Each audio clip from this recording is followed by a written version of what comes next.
First ever factory outlet Mukunda jewellery KPHB Kothapet Khammam Somajiguda Hanamkonda.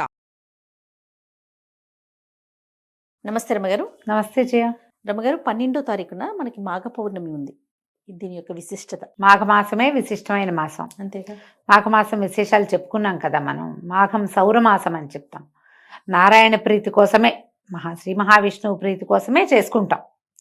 మొదటి రోజు నుంచి చివరి దాకా ప్రతిరోజు ప్రాతకాల స్నానము, సూర్య దర్శనము, సూర్యుడికి అర్ఘ్యం ఇవ్వటం, సూర్యనారాయణమూర్తి ప్రీత్యర్థము పాలు పొంగించటము, ఇవన్నీ చేస్తాం కదా. స్నానం చాలా ముఖ్యమైనదిగా చెప్పుకుంటాం కదా. ప్రాతకాల స్నానం, సూర్యోదయానికి 1 నిమిషం ముందు స్నానం చేయటం, ఉదయించిన సూర్యబింబానికి నమస్కారం చేయటం. అయితే ఈ మాఘ పౌర్ణమి కూడా చాలా విశేషమైన రోజుగా చెప్తారు. మహామాఘి అంటారు. మామూలుగా మనకి ప్రతి పౌర్ణమి విశేషమే. పౌర్ణమి నాడు ప్రత్యేకంగా స్నానం చేయటము, అర్చన చేసుకోవటము, నారాయణులైనా అర్చించాలి, శివారాధన అయినా, సత్యనారాయణ వ్రతాలు చేసుకోవటాలు, ఇవి మనం ప్రఖ్యాతంగా వింటాం కదా. అయితే ఈ మాఘంలో ఈ పౌర్ణమి నాడు సముద్ర స్నానం చాలా విశేషంగా చెప్తారు చేయ. మామూలుగా మనకి సముద్ర స్నానం తెలుసు, కార్తీక పౌర్ణమికి చేస్తాం కదా. దానికి ప్రత్యేకంగా ఉంది. ఆకామావై అంటారు.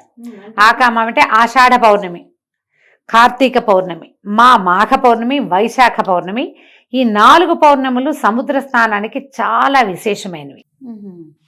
చాలా విశేషం. వాట్లల్లో మహామాఘి మరీ విశేషం. హైదరాబాద్ వాసులకి సముద్రం లేదు, మనం ఏం చేయాలి? మనకు వెంటనే డౌట్స్, మనకు సముద్రం లేదు కదండి అంటే వెళ్ళాలి. ఎక్కడికైనా వెళ్ళలేము, కనీసం ఇంట్లో అయినా పొద్దున్నే స్నానం చేయండి, నదీ స్నానం చేయొచ్చు. సముద్రము చాలా విశేషంగా చెప్పబడుతుంది ఇక్కడ. మామూలుగానే మనం ఒక వాక్యం చెప్పుకుంటాం, నదీనాం సాగరోగతి అని. నదులన్నీ కూడా, అన్నిటి కూడా సాగరమే వాటి గతి. పైగా ఆకాశాత్పతి తుంతోయం యథాగచ్చతి సాగరం సర్వదేవ నమస్కారో కేశవం ప్రతి గచ్చతి. ఆకాశంలోంచి పడిన ప్రతి నీటి బొట్టు సముద్రం వైపుకే ప్రయాణం చేస్తుంది. మన నమస్కారాలన్నీ కేశవుడికే చెందుతాయి. సముద్రంలో స్నానం చేస్తే కేశవుడికి నమస్కారం చేసినట్టు. ఆ శ్లోకాన్ని ఇక్కడ కనెక్ట్ చేస్తున్నాను అంతే. ఈ సముద్రంలో ఏంటంటే అపారమైన సౌరశక్తి నిండి ఉంటుందట ఈ పౌర్ణములలో. సూర్యుడి వేడిమికి ఎంత నీరు ఆకాశంలోకి పోతుంటుంది, అయినా కూడా తరగదు. చిన్నది పెద్దది అవదు, ఎంత ఉందో అంతే ఉంటుంది. ఈ సముద్ర జలాలు ఈ ఉప్పు నీటి వల్ల ఏంటంటే నెగిటివ్ ఎనర్జీస్ పోతాయి. ఓకే. ఈ సంవత్సరం అంతా మనం ఏర్పాటు చేసుకున్నవి అంటే మన మీదకి మనం తెచ్చుకున్నటువంటి అన్ని రకాల నెగిటివ్ ఫోర్సెస్ని ఈ సముద్ర స్నానం కంట్రోల్ చేస్తుంది. నదీ స్నానాలు విశేషమైనవి. నీళ్లలో కరెంట్ ఉంటుంది, మనకు తెలుసు కదా. నదుల్లో కూడా నడుంలోతు నిలబడి నదీ స్నానం చేయాలని చెప్తారు. సముద్రంలో కూడా ఓ 40 మినిట్స్ అయినా ఉప్పు నీళ్లలో కనుక స్పెండ్ చేస్తే వచ్చాక మళ్ళీ బయటకు వచ్చాక మామూలు స్నానం చేసుకుంటాము. ఇది ప్రత్యేకంగా చెప్పబడే క్రియ కాబట్టి జీవితంలో కొన్నిసార్లైనా, కొన్ని పర్వదినాల్లో అయినా, కొన్ని పౌర్ణములైనా, కనీసం ఒక్క పౌర్ణమైనా సముద్ర స్నానం చేయండి. మామూలుగా అమావాస్య పౌర్ణములకి ఆటుపోట్లు పెరుగుతాయి కాబట్టి సముద్ర తీరాలకి వెళ్ళకూడదు అని నియమం. ఆ నియమంలో ఈ 4 పౌర్ణములు మాత్రం ప్రత్యేకంగా సముద్ర స్నానం చెప్పారు. ఉదయం చేయాలి. పౌర్ణమిలో రాత్రిపూట కదా ఆటుపోట్లు పెరిగేది, సాయంకాలాలు కాదు. ఉదయ స్నానాలు 4 గంటల లోపే, ఎలా కుదిరితే అట్లా. సముద్ర స్నానానికి కానీ నదీ స్నానానికి కానీ వెళ్ళేటప్పుడు ఇంటి దగ్గర స్నానం చేసి వెళ్ళాలి. పాచి మొహంతో, పాచి బట్టలతోటి నదుల్లోకి దిక్కకూడదు, సముద్రంలోకి అసలు దిక్కకూడదు. శుభ్రంగా ఉండి అప్పుడు వెళ్ళాలి. పైగా ఇవి పితృదేవతలకి తర్పణాలు విడిచే సమయం, ఇవన్నీ స్థిరంగా ఉంటాయి.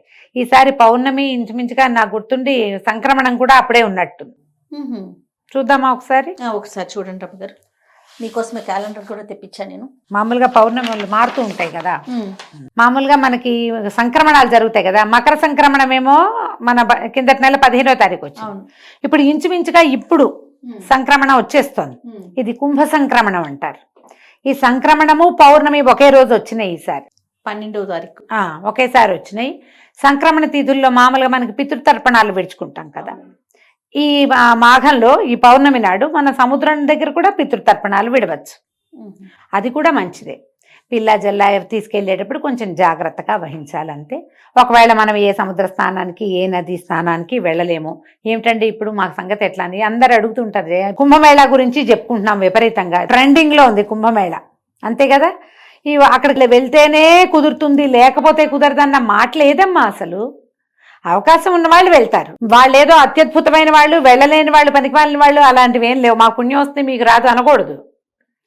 ఇక్కడ కూడా మనకు అవకాశం ఉంది, మనం ఇక్కడ చేయొచ్చు. మనం ఎక్కడ పుష్కర స్నానం చేసినా, ఎక్కడ నదీ స్నానం చేసినా మనకి పుణ్యమే లభిస్తుంది. అక్కడికి వెళ్తే అమోఘ పుణ్యం. అవకాశం ఉంటే వెళ్తాము, లేకపోతే దండం పెట్టి ఊరుకుంటాం. ఇప్పుడు మనకు సముద్రం లేదు, నది లేదు అంటే ఇంట్లోనే పొద్దున్నే స్నానం చేయండి. పెద్దవాళ్ళు ఎవరైనా తర్పణాలు విడిచే పద్ధతులు ఉంటే తర్పణని విడుచుకోండి. ఏదైనా దానం చెయ్యండి. పౌర్ణమి నాడు, మాఘ పౌర్ణమి, కంబళ్ళు, వస్త్రాలు, చెప్పులు, గొడుగు, తిలలు, నెయ్యి నిండుగా, తిలాలు నిండుగా ఉన్నటువంటి చెంబు, ఏదైనా ఒక వస్తువు, పాత్ర, అంటేనే మంచి నీళ్ళ పాత్ర, అవి కూడా దానం చేయొచ్చు. ఏది కుదిరితే అది. బంగారం దానం చేయొచ్చు, అన్నదానం చేసుకోవచ్చు. ఏమి చేసినా అద్భుతమైన ఫలితం లభిస్తుంది. మీరు మామూలుగా ఎప్పుడు చేసినా దానం మంచిది. పర్వదినాలలో చేస్తే ప్లస్. మరి మంచి పర్వదినాల్లో ఏవి చేయాలని చెప్పబడిందో అవి చేస్తే ఇంకా ప్లస్. వేసుకోండి కొన్ని ప్లస్సులు అవకాశం ఉన్నప్పుడు, అంతే. ఈ మాఘ పౌర్ణమి రోజున దానం చేసుకోవచ్చు. పగలు ఉపవసించి సాయంకాలం భోజనం చేస్తే మంచిది అవకాశం ఉంటే. సాయంకాలం పౌర్ణమి చంద్రుడు కనపడ్డాక చంద్రుడిలో భావన చేసి లక్ష్మీ స్తోత్రం కానీ లలితా స్తోత్రం కానీ చేసుకోవచ్చు. లక్ష్మీనారాయణులని ఇద్దరిని భావించి సత్యనారాయణ వ్రతం చేసుకోవచ్చు. మీ అవకాశాన్ని బట్టి దండం పెట్టుకోవచ్చు. ఒట్టిగా పూర్ణబింబానికి ఎదురుగుండా నిలబడి ఒక్క శ్లోకం చెప్పుకుని, ఏదైనా విష్ణు సంబంధమైందో, లక్ష్మీ సంబంధమైందో, దేవీ సంబంధమైందో చెప్పుకుని నమస్కారం చేసుకోండి. బ్రాహ్మణులకి దానం చేస్తే అత్యుత్తమమైన ఫలితం ఇస్తుందని చెప్తారు. అవకాశం ఉంటే చేయండి. ఎవరికి అవసరమో నీడీ పీపుల్ వాళ్ళకి చేయండి, అది కూడా అత్యద్భుతమైన ఫలితాన్ని ఇస్తుంది. ఎవరికైనా ఏమైనా ఇవ్వచ్చు కదా. ఇలా పర్వదినాలలో పాత విధానం చేయబోకండి. పాతవి ఇవ్వడానికి 3 రోజులు ఉంటాయి. పర్వాలలో పాత వస్తువులు దానం చేయొద్దు. పాత బట్టలు, పాతవి ఏమైనా తీసి ఇచ్చేయటము చేయొద్దు. కొత్తవి ఇవ్వగలిగితేనే దానం చేసుకోండి. మీ అవకాశాన్ని బట్టి ఏదైనా సరే. తప్పకుండా. నమస్తే. నమస్తే జయ.